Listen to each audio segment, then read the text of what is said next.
Hey guys, so today we're gonna do a video on a product I've already done a video for, and first time go I was kind of disappointed on it. Second time go, a lot happier, and it's this guy here. This is the Brownell's BRN-4. This is one of their newer production as of like now upper receivers, 10.4 inch non-chrome lined. This whole gun is essentially about as faux 16 as you can get. So BRN-4 upper receiver, HK parts, not H&K, quad rail, and then the lower is a now SBR'd BRN-4 lower. So that's probably about the closest to HK as you're gonna get for this one. And then of course HK V1 and then E1 stock for this guy. So yeah, first time around, definitely had a lot of issues functionally with the shearing of the gas piston rings, and then just cosmetically too. So you guys remember around the radius for the cam path, there was a lot of machining marks. Down here, an incredible amount of machining marks, and then you would just see vertical lines all over the place. I'll splice in some photos here of what I used to see with 16-inch BRN-4, but yeah, so there was a lot of cosmetic weirdness with the BRN.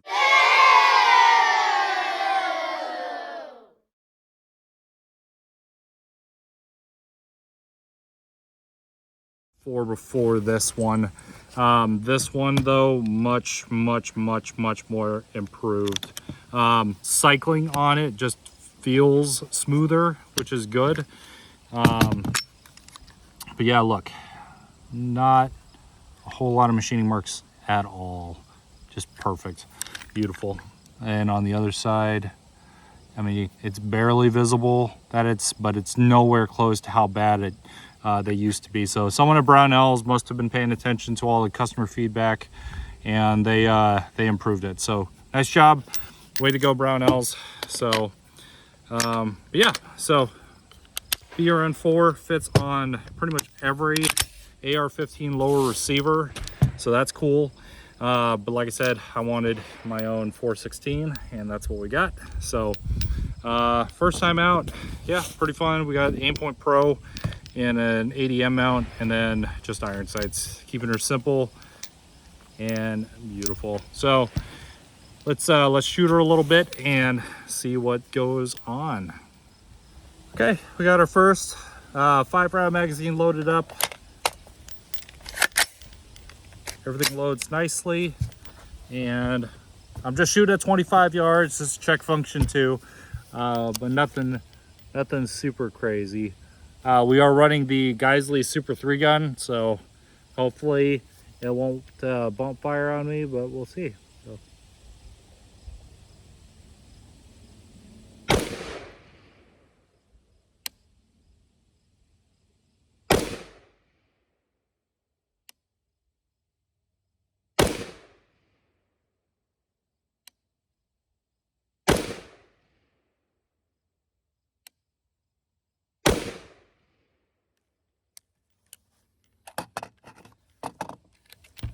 Yeah,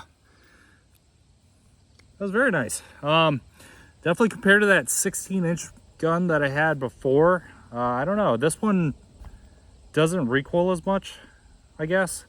Definitely very controllable, very well gassed, bolt lock back. I'll have to look at where the shell casings were going, but they were going about 4 o'clock-ish. So yeah, very nice. Yeah, this is good.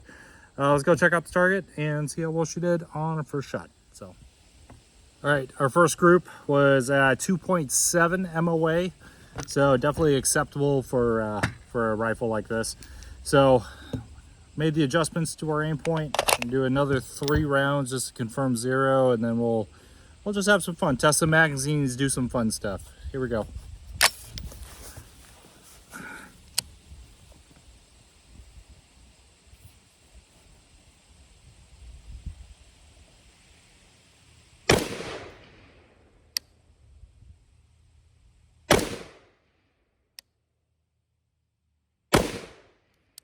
Nice.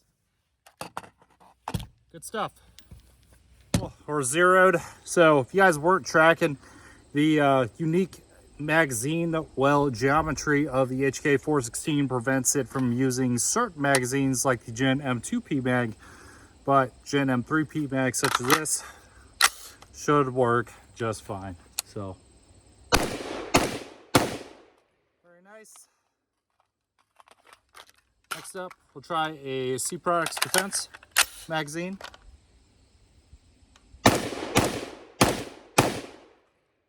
Also very nice.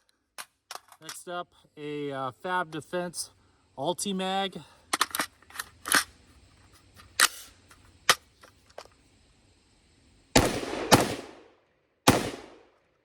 Very nice. Last and not least, the Lancer L5 AWM.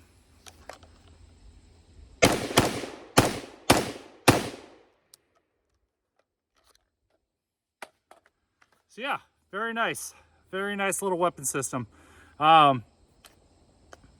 Recoil characteristics for the BRN-4, especially in this 10.4 inch variety, very soft, very mild. Yeah, it doesn't kick hardly that hard at all. Very flat on target too, especially with an A2 compensator.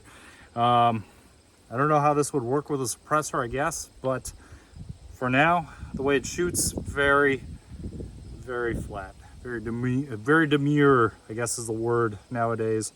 But yeah, really cool. Let's load up more magazines and get shooting.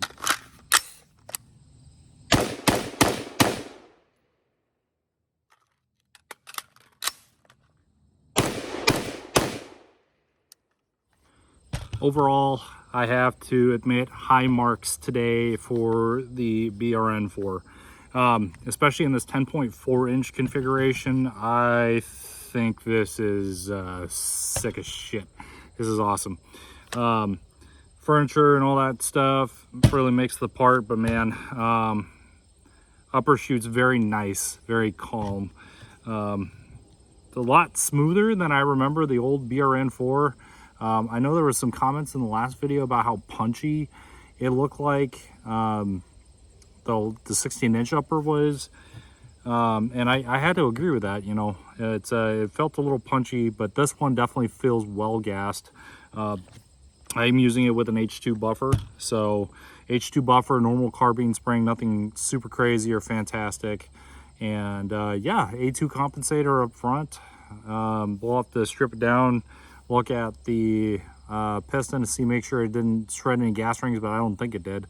But yeah, overall, very pleased with how the BRN-4 eventually turned out to be. Definitely a weapon system that I can definitely see myself kind of shooting into the future. Definitely fun, definitely a lot cooler than some other stuff. But yeah, for the price of probably an MR556, I don't know. Let's quickly go through this. So I bought the upper for 900 bucks. Handguard was 228, so that's probably like 1150 with just for the upper alone. A2 is like 12 bucks, whatever. So yeah, cheap. The lower receiver, I know once upon a time you can get BRN-4 lowers for, shoot, it was like 200, 300 bucks at one point in time. It was, they were going on sale for a while. I thought about getting another one, but I only got the one. I don't know, we'll call it a back then value, because I bought this, I bought the lower quite a long time ago. So 300 bucks there. Grip was like $79.99, but I think I bought that for 50 once upon a time. So 1150, 300, so what, 1500 bucks so far. And then the butt stock was like 200 bucks off of Midway.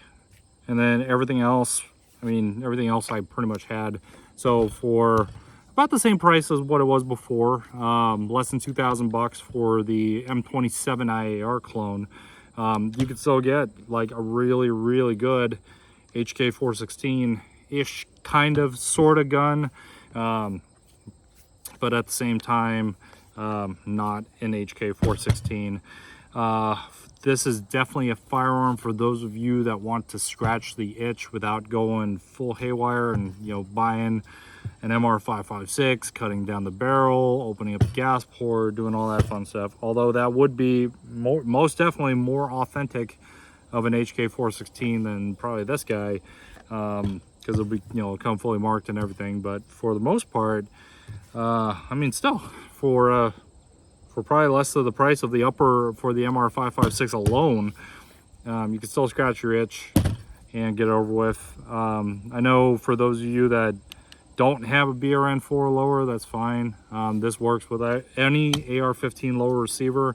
I just had the BRN-4 lower for years now, and I wanted to kind of make it something. So yeah, really cool. I'm a super big fan of the HK416. I think it's a phenomenally cool rifle system. And of course, that led into everyone else coming up with some sort of piston stuff to include the MCX. Although that is not a piston AR in the slightest. But this is definitely one of the OGs. Definitely a cool rifle to get a hold of. So yeah, definitely can recommend the brand new BRN-4s. I think at least this one, I cannot claim for all of them. So if you guys have problems out there, you can't come back and blame me, and then you know, that's your own problem. But for me, I think BRN-4 is a winner now. Before it wasn't, but after they cleaned up their QA/QC stuff a little bit and kind of improved the quality for some stuff, I think this is definitely a worthy alternative if you're cheap like me, but you still want cool weapon systems. So yeah, like, comment, subscribe, do all the other fun stuff. Like I said, we're doing a PCSL match this weekend. We'll use this plus my M1A that I haven't shot in like forever. But yeah, we'll get these going, have some fun with them, and then see where life takes us. So yeah, buy a BRN-4, guys, pretty sick. So all right, see ya.